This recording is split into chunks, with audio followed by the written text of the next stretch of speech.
জানেন কি কানাডাতে অন্যান্য প্রভিন্সগুলোতে স্নোফল হয়ে গিয়েছে অলরেডি। অনেক অনেক স্নো পড়ছে। আর আমি আছি হচ্ছে ব্রিটিশ কলম্বিয়ার সাইডে।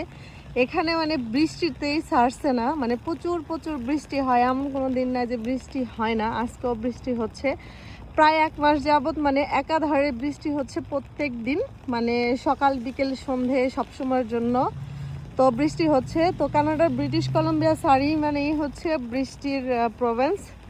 তো স্নোফলের অপেক্ষায়, ওদের অপেক্ষায় আছি যে কখন স্নোফল হয়। দেখেন না, প্রত্যেকটা বাচ্চা স্কুলে আসছে।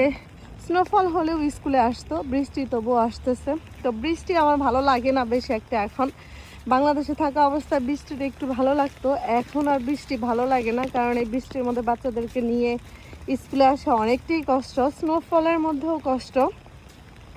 তো তারপরও এভাবেই কাটাতে হবে দিনগুলো। এই হচ্ছে বাস্তবতা জীবন। প্রবাস জীবন মানে এই কষ্টের, এটা আসলে কাউকে ফিল করানো যাবে না। যারা থাকে তারা বুঝবে, দূর থেকে সব থেকে সুন্দর, কিন্তু বাস্তবতা সব জায়গাটাই কঠিন। তো ভিডিওটি এ পর্যন্তই রাখি। বৃষ্টির মধ্যে সবাই ভালো থাকবেন। আল্লাহ হাফিজ।